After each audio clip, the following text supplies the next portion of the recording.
Halo guys, hari ini kita berada di Agen LPG PT Karya Utama Sejati yang beralamat di Jalan Kesehatan nomor 50 A Padang.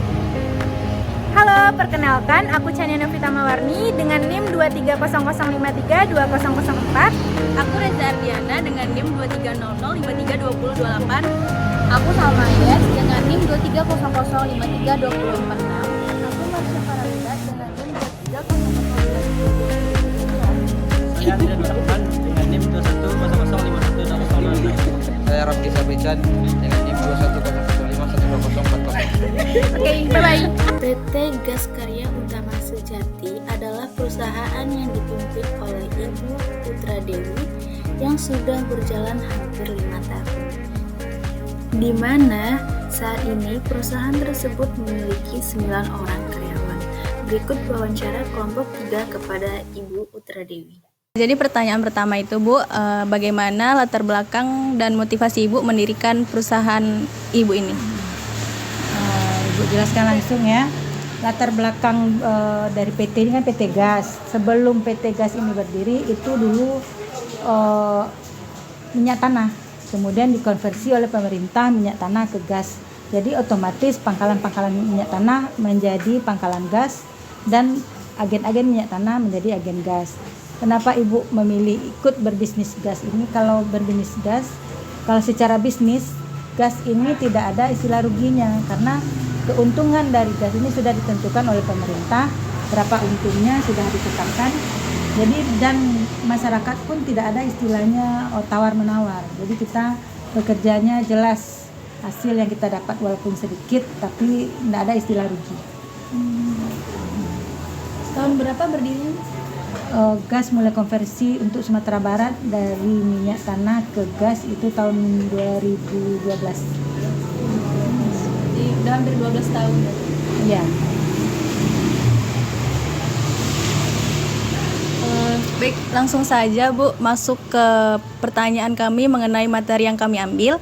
Pertanyaan pertama oleh Salma. Saya mau bertanya tentang bagaimana cara Ibu itu kayak mengkomunikasikan atau bekerja sama dengan agen gitu Bu.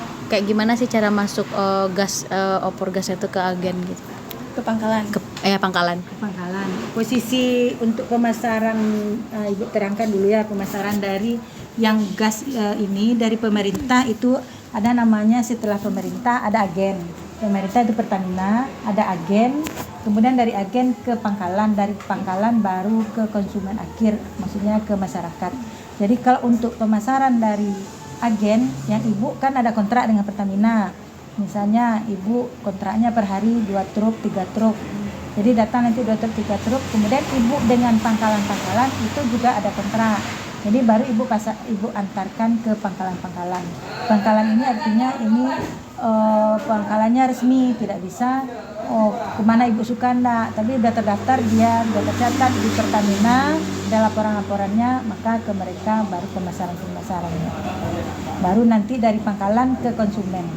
Jadi semua kegiatan-kegiatan yang berhubungan dengan LPG ini, dengan gas ini, terutama gas 3 kilo, produk bersubsidi pemerintah itu diawasi oleh pemerintah, diawasi oleh Pertamina, diawasi oleh dinas perekonomian, diawasi oleh kepolisian, dan diawasi oleh masyarakat langsung.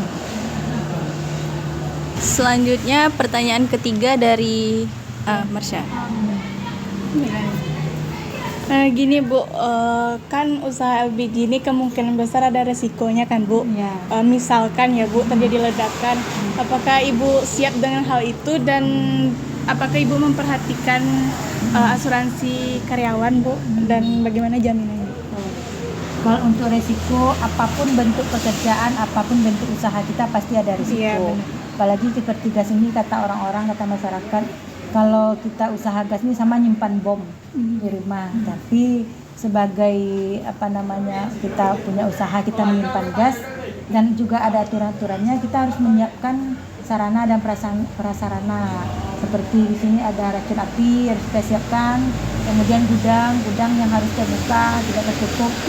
Misalnya ada kebocoran, dia langsung lepas udara, gas, kemudian sistem karyawan, bagaimana cara menyusun, harus diperhatikan juga agar tidak terjadi ledakan percikan api, itu kan akan mengakibatkan hal itu, cara antisipasi. Dan kalau untuk karyawannya kita kan punya BPJS, semua karyawan didaftarkan ke BPJS tenaga kerja, jadi terjadi risiko di dalam waktu bekerja ada jaminan oleh BPJS. Oke, selanjutnya pertanyaan dari Bang Andrian. Baik Bu, bagaimana cara Ibu untuk menciptakan komunikasi yang baik dengan karyawan yang di sini Bu? Oh ya, kalau komunikasi yang baik dengan karyawan, yang Ibu sendiri sekarang namanya pimpinan, Ibu tidak merasa karyawan itu bekerja sebagai karyawan anak buah, enggak. Mereka Ibu anggap sebagai keluarga. Memang komunikasi kami enjoy sama karyawan, tidak ada jam kerja, jelas jam kerja. Tapi kalau memang dia memang terlambat karena sesuatu, memang jelas tidak masalah. Tapi kalau memang karena lihat dulu setiap hari bagaimana nampak sudah lalai, tentu Ibu punya disiplin tersendiri, aturan tersendiri yang harus diikuti. Malah ada juga pernah mereka bikin surat perjanjian kalau terlambat lagi bagaimana. Jadi memang ada aturan tertentu bagi karyawan. Diberikan konsekuensinya. Ada konsekuensinya, kemudian ada keringanan juga. Kalau antara hubungan dengan Ibu dengan karyawan itu bagaimana Ibu merasa mereka tidak takut sama Ibu, enjoy saja. Bagaimana Ibu menegur kan, bagaimana Ibu menyapa mereka misalnya setiap hari, bagaimana bertanya-tanya lah masalah anak, masalah keluarga, segala macam untuk menjalin hubungan tadi. Tapi tetap yang namanya kerja tetap kerja, ada aturan-aturan. Kalau misalnya mereka lalai, tetap Ibu tegur. Berapa karyawan saat ini? Sekarang karyawan Ibu di Ibu rincikan ya, yang di truk besar itu, truk besarnya ada 2, itu masing-masing 1 karyawan. Terus di mobil kecil yang untuk mengantar-ngantar ke pangkalan itu ada 2, masing-masing ada 2 orang. Kemudian di gudang ada 1, di adminnya ada 2, mereka ada berarti 9 orang. Pertanyaan dari Chania. Nah, kan ada 9 karyawan tadi kan Bu. Pasti masing-masing watak karyawan tuh beda-beda kan Bu. Nah, kalau misalnya ada konflik nih antar karyawan, Ibu tuh mengkomunikasikan dengan karyawan yang bermasalah aja atau dengan semua karyawan? Kalau masalah mereka bermasalah tentu ada pernah juga, tapi bisa dikatakan mereka pun antara Ibu dengan mereka enjoy, mereka sama mereka pun tidak ada rasanya yang spesifik. Tapi kadang paling misalnya ini agak malas nampak, yang lain cemburu, paling sekitar itu. Ada nanti yang ini saya melapor itu, nanti Ibu kalau memang sifatnya lebih pribadi, Ibu panggil secara pribadi. Tapi kalau udah rasanya udah umum, Ibu kumpulkan, nanti ada rapat. Nanti apa keluhan-keluhan mereka ditanya. Tapi kalau yang namanya mereka bertengkar lah, inilah rasanya belum ada Ibu temukan, karena sebelum itu terjadi Ibu pun udah mengingat-ingatkan, ada Ibu kasih arahan-arahan jadi gimana cara bekerja, bahwa bekerja gas ini kan berat. Jadi kalau kita tidak ikhlas bekerja, datang dari rumah gas ini isinya 3 kilo, berat tabungnya 5 kilo, 8 kilo itu kan ringan kalau untuk laki-laki yang untuk apa. Tapi kalau mereka tidak ikhlas, 5 kilo itu mungkin rasanya 50 kilo bagi mereka, dan emosi mereka pun mudah untuk apa. Makanya Ibu tidak izinkan, tidak ada dan belum pernah terdengar sama Ibu untuk berbicara kotor, kan namanya kadang kan orang kan katanya bisa dikatakan kuli lah, kerja berat kan. Tapi Ibu yang wanti-wanti, tidak ada istilah kata-kata kotor keluar, bahasa-bahasa yang nggak mengenakan itu tidak boleh. Jadi mereka pun tahu, jadi terjaga. Biasanya yang terjadi perselisihan itu kadang kan dari omongan. Bercanda akhirnya dasar tersinggung. Tapi alhamdulillah yang seperti itu mereka tidak ada, paling mereka ketawa-ketawa. Paling yang agak-agak ada lah ya kan, misalnya udah mulai capek mungkin, karena capek malas-malas. Orang kerja dia yang ke toilet lah, yang isomanya lama lah, yang inilah itu kan, atau ada juga yang lalu sekali lah. Ibu kalau masih batas tolerir, Ibu biarkan. Jam kerja dari jam berapa? jam kerja jam 8, tapi batas maksimalnya nggak ada. Kadang mereka kerja sampai malam tapi mereka enjoy aja, karena sistemnya menikmati, karena yang penting satu truk itu terantar santai tinggal.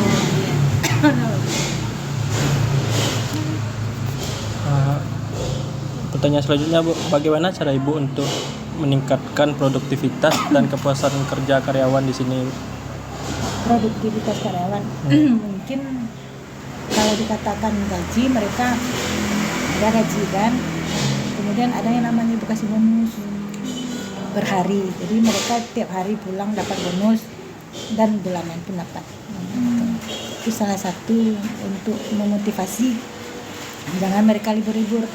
Kalau tidak ada bonus, tentu tidak datang pun tiap bulan dia dapat. Itu salah satu. Biar semangat gitu. Biar semangat. Jadi untuk libur mereka berpikir, libur sehari kok tidak dapat 50.000. Rugi. Ya. Baik Bu, untuk pertanyaan selanjutnya, bagaimana cara Ibu mengatasi barang yang rusak sewaktu dalam pengiriman? Padahal yang barang itu dari pusat tuh masih aman, pas kirim tiba-tiba rusak barangnya.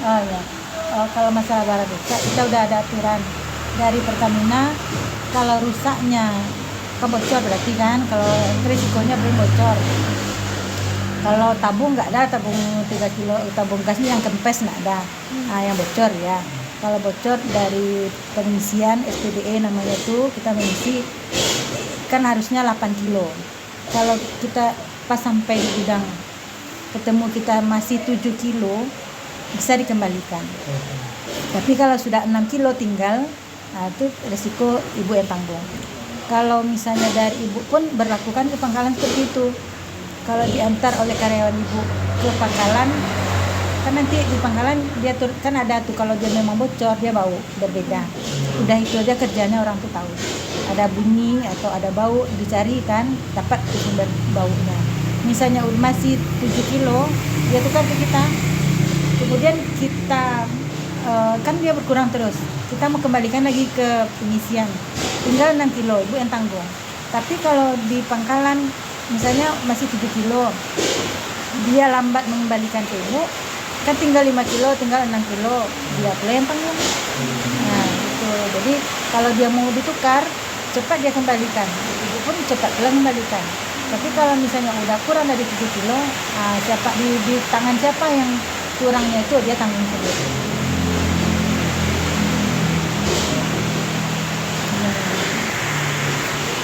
Baik Bu, sebelumnya tadi kan Ibu udah menjelaskan bagaimana hubungan Ibu dengan karyawan, memahami sifat karyawan dan bagaimana Ibu memberi toleransi kepada mereka, begitu kan Bu.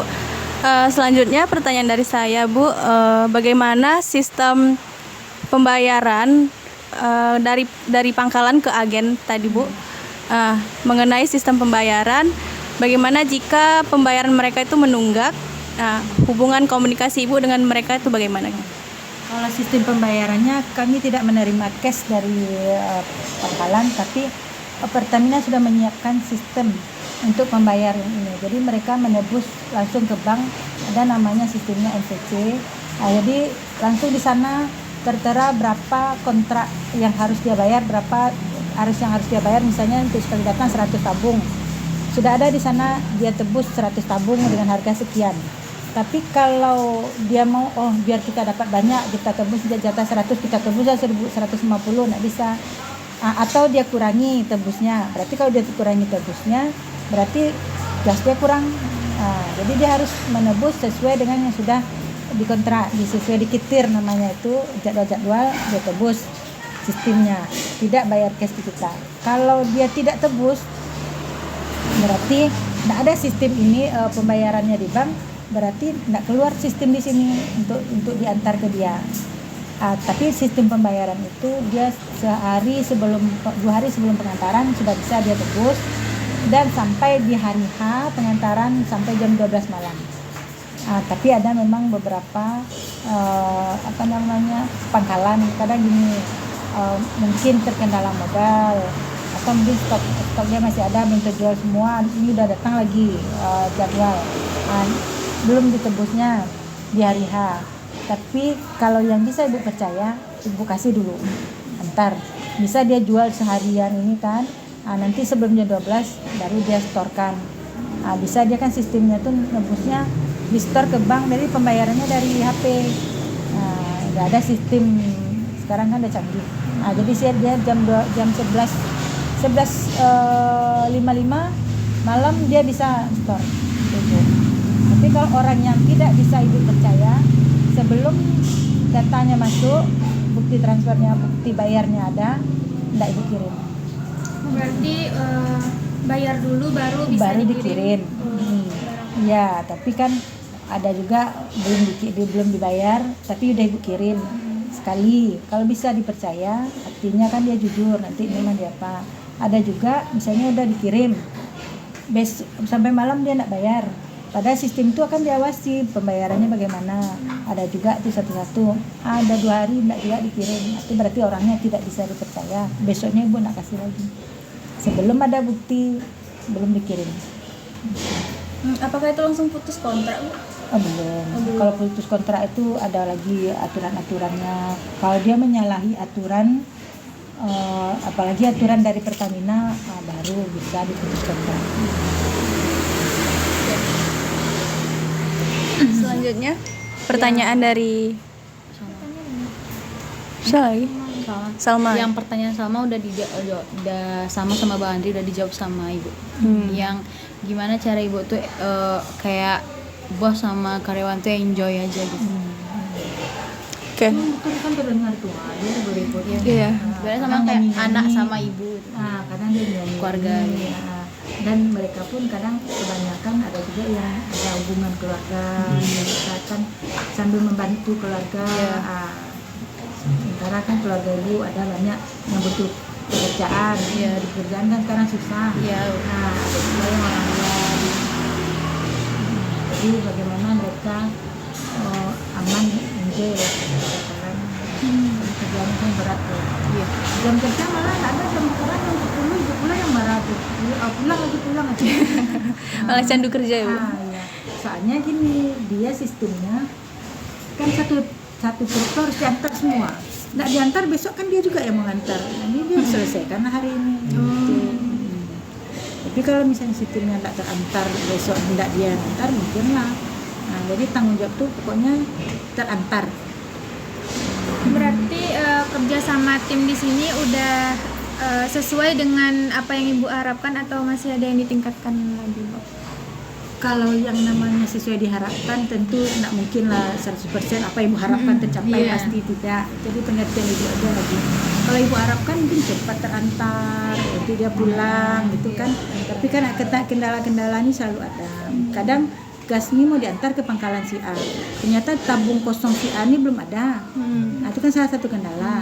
Jadi karyawan ini terpaksa lah nunggu. Kadang sudah sampai di pangkalan, orangnya nggak ada. Terpaksa dia nunggu.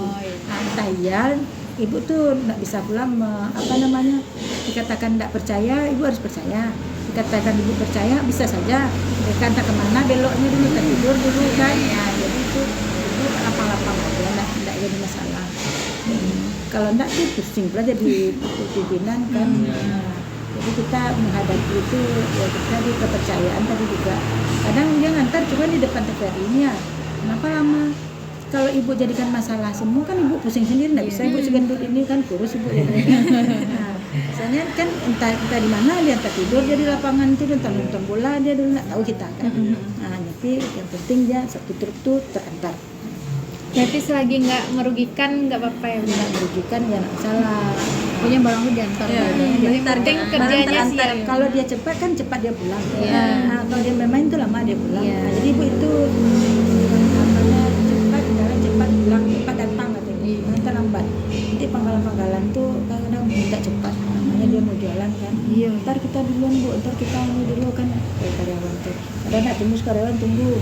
Kadang mobil truknya yang lambat datang kan. Itu orang ini nyantai-nyantai dulu. Mobil yang mau barang yang mau diantar yang nggak ada kan. Kadang pangkalan langsung ke ibu kalau udah nggak tunggu seorang ini langsung ke ibu, aku alumni datang misalnya kan. Jadi memang mobil yang berisinya belum datang.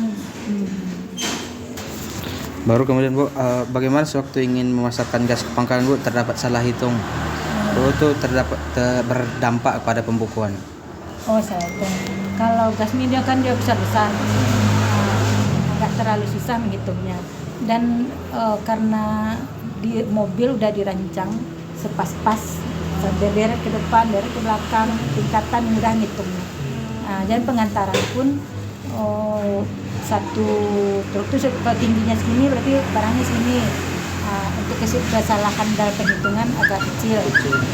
Misalnya dari gudang juga 100, kan ada orang gudang khusus menghitung, dihitung sama sopir, dicek lagi sama orang gudang udah 100, udah berangkat mereka. Dan orang pangkalan pun kita kasih bon untuk surat jalan, ada di sana surat jalan, mungkin ada pemeriksaan dari kepolisian nanti di jalan mau dibawa kemana, berapa tabung. Nanti pangkalan kan tahu pemesanan, dia pesan 100, datangnya harusnya kan 100, ternyata isinya 99, dia nggak mau terima, itu nggak diterima, dia berurusan dengan sopir, tanggung jawab sopir tadi dari gudang kan udah 100, kemana satunya lagi satu. Itu dia yang tahu, dan dia jaga, biasanya belum pernah ada dari gudang udah 100 sampai di pangkalan 99, alhamdulillah belum. Karena memang untuk pertalian dari gudang ke pangkalan tuh memang udah lingkarannya udah jelas. Dari gudang sekian harus sampai sekian ke hilang, dia kan ada kunci, ada gembok, misalnya dia pipis di jalan misalnya kan hilang, dia harus jaga. Ada harus ada kunci, depan ada kunci misalnya kan. Kalau misalkan terjadi kerusakan jalan mungkin karena di perjalanan ada bocor mungkin atau kerusakan mobil. Ya kerusakan tabung gas ya Bu. Ini seperti itu tadi. Tabung itu pokoknya kalau misalnya bocor di jalan, kalau diterima di pangkalan kan makanya setiap pangkalan itu ada timbangan. Syaratnya di pangkalan pun ada rajin api, ada timbangan, banyak perlengkapan mereka kan. Kalau mereka ragu, ini tidak sampai 8 kilo, mereka timbang. Atau misalnya bocor, ada sih dia tabung air di ember, harus dites. Kalau ada aja kelembu sedikit berarti bocor. Kalau ternyata bocor, timbang. Setelah ditimbang kurang dari 8 kilo, tidak bisa diterima. Berarti harus dikembalikan ke supir. Berarti agen yang menjawab. Tanggung jawab agen. Agen. Kalau misalnya bocornya beberapa hari setelah itu bocor, itu tanggung jawab. Tanggung jawab pangkalan. Kalau masih kurang 8 kilo, masih 7 kilo minimal beratnya, masih bisa ditukar ke sini. Cepat antar ke sini. Tapi dia udah 7 kilo. Pengantaran untuk dia seminggu lagi, dibiarkan sampai mobil ibu datang lagi. Kan tinggal 5 kilo lagi. Berat sama isi sama tabung. Itu risiko dia, kita nggak mau terima lagi. Gas ini pernah ibu ngalamin kelangkaan nggak Bu? Terus ada nggak impactnya sama gaji karyawan? Kalau kelangkaan sering. Sendiri juga nggak tahu. Padahal kontrak dari Pertamina segitu juga. Pangkalan ibu segitu juga, tapi terjadi kelangkaan kan, mungkin itulah udah rahasia umum kan, kelangkaan gitu sering. Ya, kita nggak tahu apa penyebabnya, gimana nya kita nggak tahu, entah memang bulan-bulan orang banyak baralik, mungkin nggak tahu, dengan orang banyak masak nggak tahu kan. Kalau hubungan dengan antara kelangkaan dengan gaji karyawan ya, nggak ada hubungan. Karyawan nggak mau tahu, mau habis, mau enggak, mau berapa, nggak mau tahu, gajinya tetap. Ada pengurangan. Tapi kalau dia tidak datang, bonusnya nggak keluar, itu aja. Bu, kalau kena kelangkaan itu kan misalkan kontraknya 1.000 tabung ke ibu, jadi kena langka jadi cuma 500, itu gimana? Enggak, tetap segitu. Kelangkaan tadi kan ketemunya langka itu di masyarakat. Kalau dari Pertaminanya tidak pernah dikurangi. Berarti Tetap. Itu makanya kami agen sama Pertamina mengawasi pangkalan-pangkalan ini, kemana dijualnya, untuk apa. yang 3 kilo ini seperti lamun ombak, seperti sederhana itu dia nggak boleh pakai ini. Hotel-hotel nggak boleh pakai yang 3 kilo. Mereka harus pakai pink yang besar. Jadi kenapa bisa langka kita nggak tahu kan? Mungkinlah bisa jadi bulan-bulan tertentu memang penggunaan masyarakat banyak kan, makanya terjadi mungkin kelangkaan itu. Jadi kita mengawasi kalau memang kalau memang karena penggunaan masyarakatnya meningkat, tentu kan nggak jadi masalah. Tapi karena hal-hal lain kita nggak tahu. Jadi makanya kita akan mengawasi, dan tugas ibu mengantarkan ke pangkalan, harus ke pangkalan yang resmi. Nanti pangkalan lah menjual ke masyarakat. Makanya mereka harus meninggalkan menyiapkan untuk menyediakan ke masyarakat sekeliling mereka. Makanya tugas ibu lagi, dia jual banyak-banyak ke sana. Kalau ibu tahu, ibu tegur. Dia naikkan harga, ibu tegur. Karena kontraknya ada harga head misalnya sekarang kan berapa 17. Kalau dia jual di atas itu tugas ibu menegur, nggak boleh. Kalau dia nggak mau terima, kalau apa itu tugas ibu mengurangi jatah, baru dikurangi jatah yang pangkalan yang nakal tadi artinya kan. Tapi kalau karena biasanya 500 sekarang jadi 300 nggak pernah. Bukan karena dikurangi kelangkaan itu. Kita berpositif thinking aja, kelangkaan itu mungkin karena memang meningkatnya penggunaan masyarakat di bulan-bulan tertentu. Habis itu kan kadang kan aman lagi. Bisa ada lagi pertanyaan. Kembali lagi ke topik karyawan kan Bu, pernah nggak sih Ibu tuh menemukan misalnya karyawan nih ada bermasalah lah gitu, terus dia nggak bisa dikomunikasikan dengan baik-baik, kesal gitu kalau diberitahu Bu. Gimana tanggapan Ibu? Oh, alhamdulillah ya nggak ada pangkalan karyawan ibu yang nggak mau dikasih tahu apa. Selama ini rasanya yang di masalah ibu takutnya menular ke yang lain, kan ada satu orang yang suka terlambat. Kenapa terlambat? Katanya malam dia nggak bisa tidur, kan ibu panggil tuh kan masalah dia sendiri itu, masalah pribadi. Ibu panggil kenapa terlambat, katanya malam dia nggak bisa tidur, sakit telinga belakang sini. Jadi udah mau pagi baru dia tidur, sering terlambat. Jadi kalau memang sakit berobat kata ibu kan, BPJS ada. Kalau memang sakit dia, soalnya anak-anak ini BPJS tenaga kerja. Kalau terjadi kecelakaan di waktu kerja, kemudian BPJS kesehatan dia juga ada, masih berobat kata ibu. Jadi kalau ibu biarkan terlambat satu orang, yang lain pun nanti akan terlambat. Kalau terlambatnya beberapa menit mungkin ada masalah. Ini orang udah sibuk, orang kerja kan, udah mau jalan mobil dia belum datang. Itu baru ibu tegur. Jadi nggak yang punya masalah sendiri khusus tuh saya belum ada. Berarti sejauh ini permasalahan karyawan itu cuma terlambat. Terlambat itu pun enggak terlalu jadi masalah lah rasanya kan, karena tugas mereka kan ini harus mereka antar. Cuma yang jadi masalah nanti kalau dibiarkan lambat mereka jalan, tentu lambat dia pulang. Kalau misalnya dia berdua, si A terlambat, yang temannya tentu nunggu. Lambat dia jalan, itu lambat dia pulang. Sebetulnya bagi ibu enggak masalah kalau dia lambat pulang. Kalau untuk urusan pekerjaan, cuma secara pribadi lagi, masa pulang kerja malam-malam, bagaimana keluarganya nanti kan pulang malam-malam. Kalau bagi dia terlambat pun dia tidak masalah. Kenapa? Karena menunggu. Lambat tuh bukan bekerja dari pagi sampai malam, bukan dia bekerja, tapi kan 3 jam, 2 jam dia tiduran aja di atas tuh, nyantai nyanyi itu kan. Karena yang mau diantar yang tidak ada, nunggu dulu mobil bisa datang. Baik Bu, terima kasih atas ketersediaan waktu dan tempat Ibu yang mempersilahkan kami untuk mewawancarai Ibu.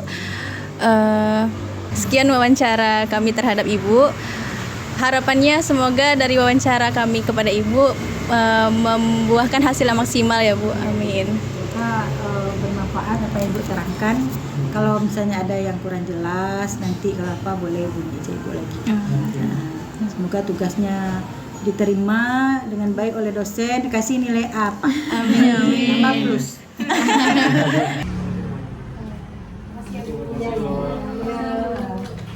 Tak boleh buat dia minum dong.